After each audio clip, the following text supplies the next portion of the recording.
Welcome everyone. In today's video, we're going to talk about budgeting. Do you need one? How can he help you? And where do you start? What about making a budget? We will also cover actual steps on how to set up a personal budget or a saving plan, so you can have the stress of looming debt or money problems taken off your shoulders.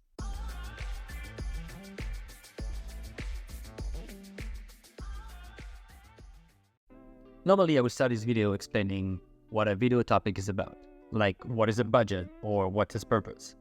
And then I will go over a quick definition of the topic at hand. But I'm pretty sure everyone knows what a budget is, whether or not we use one. So let's be honest. What we need to ask ourselves first is, why don't more people actually use a budget? Why don't more people set up a proper budget to get their finances in order and get out of debt, or to just save for the future? Well, let's think about this question quickly. One common reason people don't budget is because they simply don't think it's necessary. And hopefully, people in that category are right and they don't need to. Great news for them.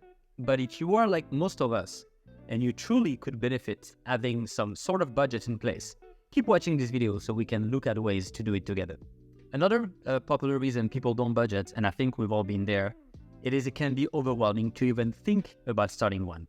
Some people are afraid to even check their bank account or see what the total debts are. Once you get in too deep, it can be daunting. But this is typically the biggest reason why you should budget. Turning a blind eye will just make that hole get deeper and deeper. Avoiding it is counterintuitive. The stress and anxiety you get thinking about setting a budget or seeing what you actually spend each month could be relieved by proper planning. A budget puts you in control. It's easy to feel like money problems or debt is uncontrollable, or it's a never-ending cycle, that you'll always be in debt or live paycheck to paycheck. But creating a budget for yourself, for your lifestyle, will help you control the money coming in and out every single month. So how are we going to do this? Where do we start? Budgeting 101.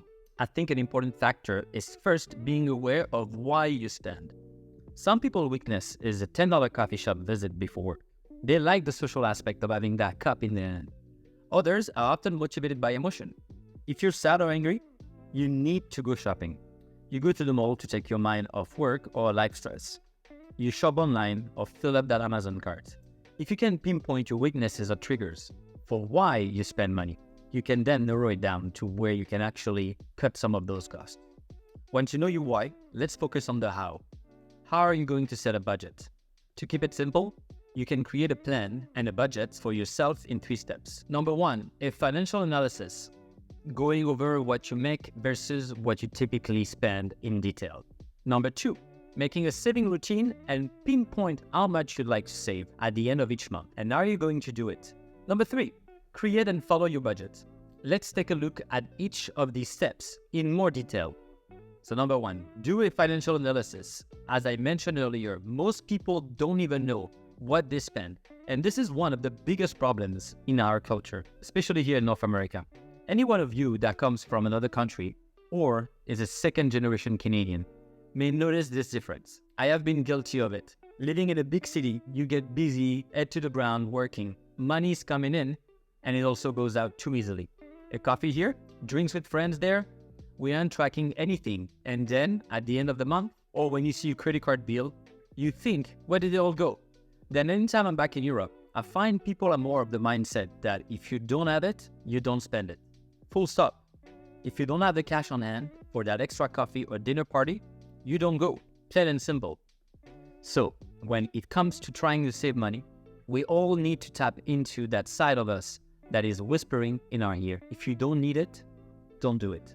To create an attainable budget or spending plan for yourself, you need to record what you spend each and every month. Go over your last 3 to 6 months of bank and credit card statements and see what your expenses were. With internet banking, it is so easy nowadays to go back and track everything you bought over the course of a few months. So there's really no excuse. With this information, you can make simple Excel spreadsheets or pen and paper if you're old school. No judgment.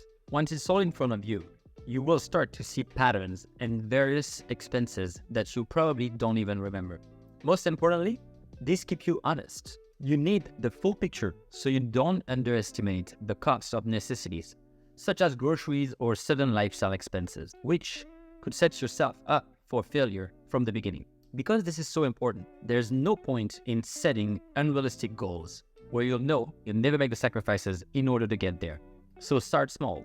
Then, as you change your habits or get used to the new routine, then you can start cutting back more and more if needed. That brings us to the next step. Since now you know what you spend, it's time to plan for what you want to save. Number 2, make a savings plan, or as I like to call it, a cost-cutting plan. You need to make saving a routine. Saving needs to be an active goal. Don't passively wait to see what you have left at the end of the month. If your goal is to increase your savings, plan how much money you want or need to save and divide it by 12. Once calculated, now you know you need to put that amount away each and every month. However, if after your financial analysis you are in the red or there's no room to actually save yet, then this step should focus more on cutting costs instead of the dollar amount to save every month. You need to break even before you can focus on actual savings. What if there isn't an extra $100 there every month yet to put away? Well, now the goal is to cut out 1 coffee a day or only to go out every second weekend to eventually get that extra $100 a month. This is of course the hard part. If budgeting was just calculating how much is left every month and put that in savings account, well, that isn't very complicated, is it? But budgeting typically comes down to the cost cutting and managing of your expenses. It needs to be attainable.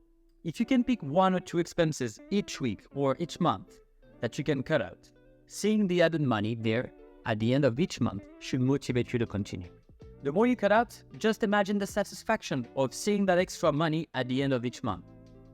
Use it to pay off a debt or to finally put some in savings or investment account. But remember that hard work always pays off, either in the office, the gym, or with your finances.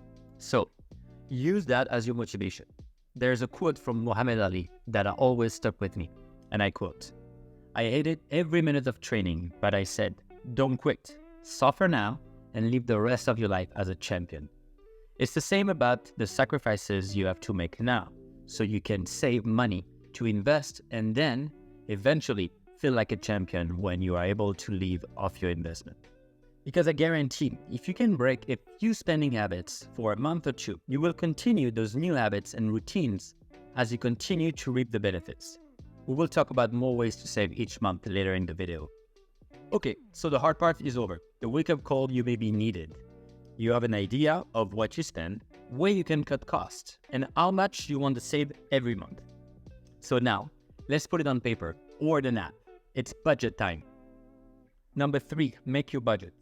So you did the financial analysis, you made a savings plan, and figure out what you have left to spend at the end of the month, or where you have to cut costs. So now, you put your plan into action.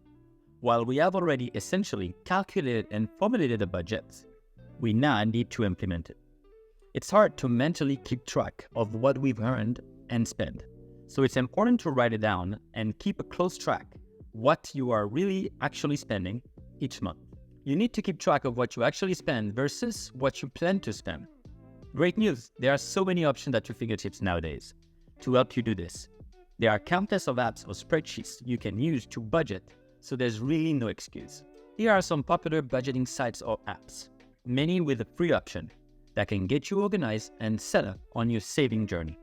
The hardest part is just making that first leap into taking charge of your finances, and then use the tools that are available to you to succeed and follow through. So what are the keys to success? Compare your budgeted amount to what you actually spend at the end of each month. For instance, say you decide to use an app. Make sure you input either daily or weekly what you are spending. This way, if you start deviating from your plan, you will catch yourself before it's too late. At the end of month 1, go over in detail what you actually spend versus what you intended to spend, and see where the shortfalls are. Treat it like a business. For instance, say my goal was to cut $100 this month because I am breaking even every month. Well, I will go through all the variable expenses. I see I went to Starbucks a couple times every week. Was that really necessary? I noticed I didn't use all my data on my cell phone plan this month.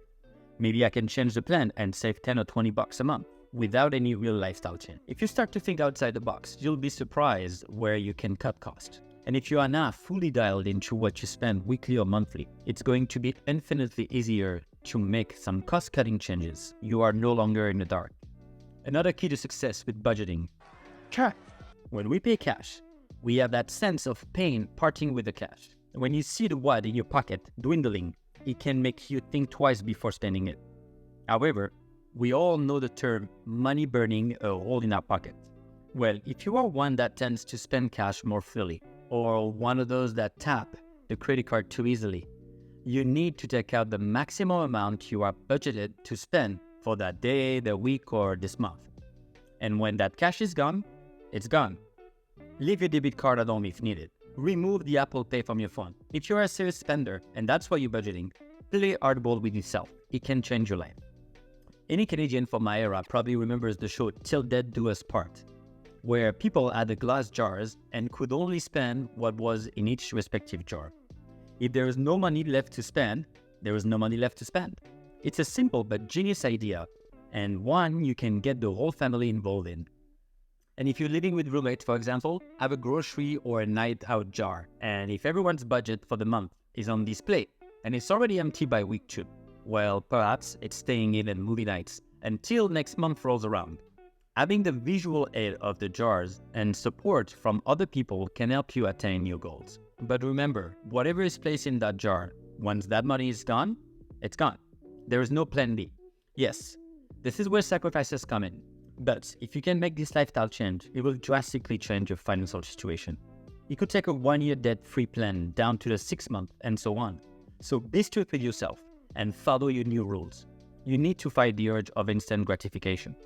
Another popular method people use for budgeting is the 50-30-20 rule. The 50-30-20 rule is essentially when 50% of your money goes to needs, 30% to wants, and 20% to savings or debt repayment. Needs are expenses that are necessary for survival and basic well-being. This includes housing, utilities, food, transportation, healthcare, and childcare. While these needs may seem straightforward, there's still quite a bit of personal interpretation within the category. Some people may use public transportation, but others may need a personal vehicle for their job. A single parent may consider life insurance to be an essential cost, while a person with no children may not. These are expenses that must be met no matter what, like utility bills. If you can honestly say, I cannot live without it, you have identified a need. Wants. You subscribe to a streaming service to watch your favorite show, not because you need the subscription to live. Wants are things you enjoy, that you spend money on by choice. And savings. The remaining 20% of your budget should go towards the future. You may put money in an emergency fund or save toward a down payment on a home. So essentially, with this method, to stay on budget, every month you try to get closer and closer to the 50-30-20 limits you set out for yourself. And this is easier since you are now aware of all your spending habits and particular expense each month. And if you're unwilling or unable to compromise on your spending, then you need to look for ways to make some extra money in order to maintain the 50-30-20 budget. Another key to success, which may seem obvious, is to increase your income. Easy in theory, but a very loaded topic. And this, of course, comes into play with every method. But it's obviously not simple as, okay, time to make more money. Because A, clearly most people can just walk into work and expect to make more money. And B, getting a second job isn't feasible to many people. But I think with the added income, there are a couple of things to consider, other than obvious salary increase, raise, or getting a new job. Think about other income streams.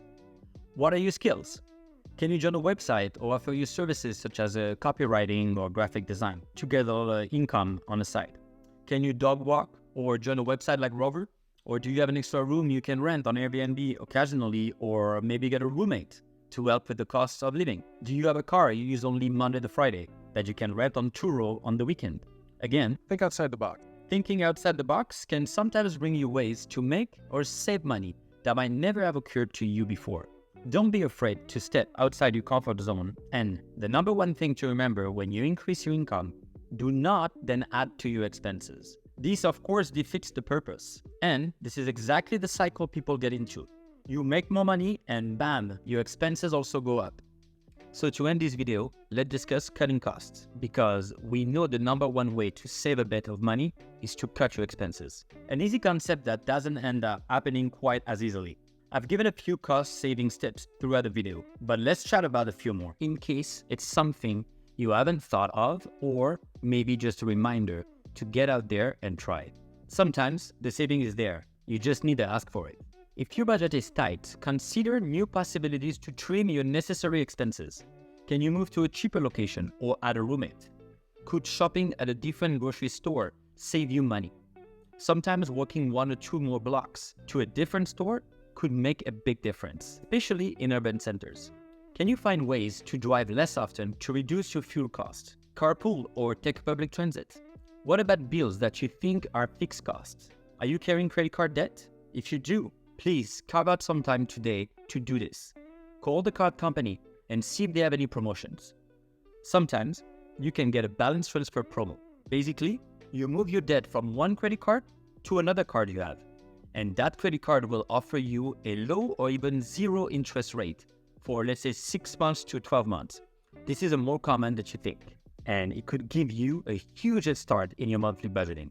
Have you spoken to your cell phone company lately? Are there better deals out there, or can you go down to a smaller plan? I used to meticulously go over every bill, cell phone, TV and cable, and check out every bill basically where a person or a company is invoicing you, even your payroll. You will be surprised how many times people are overcharged or underpaid. Be an active participant in your finances.